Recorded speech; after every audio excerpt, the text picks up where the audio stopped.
আসাম তথা সমগ্র বরাক উপত্যকার আজকের সকালের বিশেষ বিশেষ খবর হলো, দলাইয়ের সপ্তগ্রামে প্রধানমন্ত্রী আবাস যোজনা ও অরুণোদয় প্রকল্পের সুবিধা পাইয়ে দেওয়ার নামে অর্থ আদায়ের গুরুতর অভিযোগ উঠেছে শাসক দলের ঘনিষ্ঠ কয়েকজনের বিরুদ্ধে।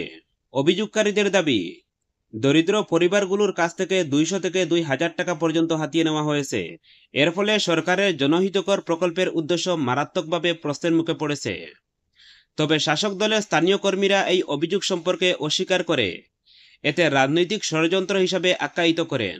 শনিবার সপ্তগ্রাম জিপির বাবুল কৈরির বাড়িতে আয়োজিত এক জনসভায় বিজেপির কর্মকর্তারা সংবাদ মাধ্যমের সামনে এই অভিযোগের তীব্র বিরোধিতা করেন। জিপি প্রভারী সাবিল হোসেন লস্কর, শক্তি কেন্দ্র ইনচার্জ ফখরুল হক লস্কর এবং বাবুল কৈরি বুথ সভাপতি ফয়জুদ্দিন মজুমদার ও ফখরুল ইসলাম লস্কর সহ অন্যান্য নেতৃত্ববৃন্দ বলেন, বিজেপিকে বদনাম করার উদ্দেশ্যে মিথ্যা অপবাদ এটি। বিজেপির নেতৃত্ববৃন্দ জোর দিয়ে বলেন, সপ্তগ্রাম জিপিতে এই প্রথমবার বিজেপি নেতৃত্বাধীন পঞ্চায়েত গঠিত হয়েছে। এই সাফল্যের পর একটি স্বার্থান্বেষী মহল তাদের বিরুদ্ধে মিথ্যা অভিযোগ ছড়াচ্ছেন। তারা চ্যালেঞ্জ ছুড়ে দিয়ে বলেন, যদি কেউ এই অভিযোগের প্রমাণ দিতে পারেন তবে যে সাজা দেওয়া হবে তারা মাথা পেতে মেনে নেবেন। বুথ সভাপতি ফয়জুদ্দিন মজুমদার বলেন, প্রতিটি বুথে অরুণোদয় প্রকল্পের সুবিধা দেওয়ার জন্য 3 জনের একটি কমিটি গঠন করে দেওয়া হয়েছে, কিন্তু যে মহিলা তার বিরুদ্ধে অর্থ সংগ্রহের অভিযোগ তুলেছেন তিনি তার বুথের নন, তাই অভিযোগটি ভিত্তিহীন বলে জানান তিনি। পরবর্তী খবরটি হলো, নিজের বাড়িতে গলায় ধারালো অস্ত্র ঠেকিয়ে বিবাহিত মহিলাকে ধর্ষণের চেষ্টা বিনধর্মী যুবকের। ঘটনার চাঞ্চল্য ছড়িয়েছে শ্রীভূমি জেলার মাঝগ্রাম জিপির সজপুরে। অভিযুক্ত যুবককে আটক করা হয়েছে শ্রীভূমি সদর পুলিশের পক্ষ থেকে। ঘটনায় টানা উত্তেজনা মাঝগ্রাম এবং সজপুর গ্রামে। প্রতিবাদে মাঠে নেমেছে বিভিন্ন হিন্দুবাদী সংগঠন। পুলিশের হাতে আটক লাতু সজপুর জিপির 9 নং ওয়ার্ডের আখলিস আলীর পুত্র আবুল কাইম বলে পরিচয় শনাক্ত করেছে পুলিশ। বিবরণে জানা গেছে, ঘটনা শনিবার ভোর 5টা নাগাদ। নির্যাতনের শিকার মহিলার অভিযোগ, এদিন 4 সকালে তিনি প্রাকৃতিক কর্ম সারতে ঘরের বাইরে বের হলে মুখে কালো কাপড় বেঁধে তার উপর চড়াও হয় পার্শ্ববর্তী গ্রামের যুবকটি।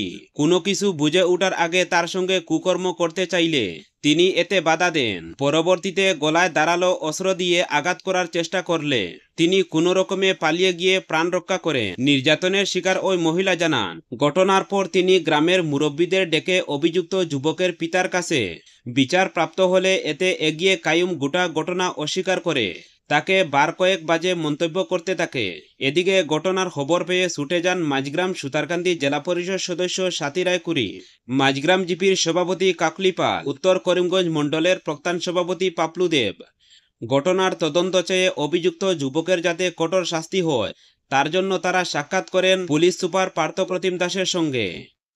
পরবর্তী খবরটি হল, নরসিংহপুর উন্নয়ন খণ্ডের আওতাধীন সপ্তগ্রাম গ্রাম পঞ্চায়েতের 6 নং ওয়ার্ড থেকে নির্বাচিত গ্রুপ সদস্য সাদুল্লাহ লস্করের বিরুদ্ধে বাল্যবিবাহের গুরুতর অভিযোগ এনে মামলা দায়ের করেছেন তার নিকটতম প্রতিদ্বন্দ্বী আলতাফ হোসেন বড়বুইয়া।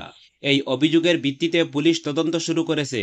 শনিবার এক সাংবাদিক বৈঠকে আলতাফ হোসেন বড়বুইয়া, ফখরুল ইসলাম, বাবুল কৈরি, ফখরুল ইসলাম লস্কর এবং মায়াজুল হক এই অভিযোগের বিস্তারিত তুলে ধরেন। তারা উল্লেখ করেন, অসমের মুখ্যমন্ত্রী ডক্টর হিমন্ত বিশ্ব শর্মার নেতৃত্বে রাজ্য সরকার পঞ্চায়েত ব্যবস্থা স্বচ্ছতা আনতে পঞ্চায়েত আইনে একটি গুরুত্বপূর্ণ সংশোধনী এনেছে। এই সংশোধনী অনুযায়ী বাল্যবিবাহে জড়িত কোনো ব্যক্তি পঞ্চায়েত সদস্য হিসাবে নির্বাচিত হওয়ায় অযোগ্য বিবেচিত হবে। আলতাফ হোসেন বড়বুইয়া, যিনি পঞ্চায়েত নির্বাচনে 6 নং ওয়ার্ড থেকে সাদুল্লাহ লস্করের বিরুদ্ধে প্রতিদ্বন্দ্বিতা করেছিলেন, তার অভিযোগে জানান যে সাদুল্লাহ লস্কর তার অপ্রাপ্তবয়স্ক স্ত্রীকে বিবাহ করে বাল্যবিবাহে প্রত্যক্ষভাবে জড়িত ছিলেন। তিনি এই ঘটনাকে বর্তমান গ্রাম পঞ্চায়েত আইন ও জনপ্রতিনিধিত্ব আইনের সুস্পষ্ট লঙ্ঘন বলে আখ্যায়িত করেন। তার সংগ্রহীত তথ্য অনুযায়ী সাদুল্লাহ লস্করের স্ত্রীর জন্মর তারিখ 17/2/1991 এবং তাদের বিবাহের তারিখ 25/8/2007। এই হিসাবে বিবাহের সময় তার স্ত্রীর বয়স ছিল মাত্র 16 বছর 2 মাস 8 দিন, যা আইনত বাল্যবিবাহের সংজ্ঞায় পড়ে। এছাড়াও তাদের প্রথম কন্যা সন্তানের জন্মর তারিখ 12/10/2008। আলতাফ হোসেন আরও জানান যে মনোনয়ন দাখিলের শেষ তারিখ 11 এপ্রিল অনুযায়ী সাদুল্লাহ লস্করের কন্যার বয়স ছিল 16 বছর 6 মাস, যা তার স্ত্রীর বাল্যবিবাহের বিষয়টি আরও জোরালোভাবে নিশ্চিত করে। আলতাফ হোসেন বড়বুইয়া সংশ্লিষ্ট কর্তৃপক্ষের কাছে বিনীত অনুরোধ জানিয়েছেন যে উপরোক্ত তথ্যের ভিত্তিতে একটি নিরপেক্ষ তদন্ত পরিচালনা করা হোক। যদি তদন্তে বাল্যবিবাহে জড়িত থাকা প্রমাণ পাওয়া যায়, তবে সাদুল্লাহ লস্করের পঞ্চায়েত সদস্য পদ অবিলম্বে বাতিল করার দাবি জানিয়েছেন তিনি।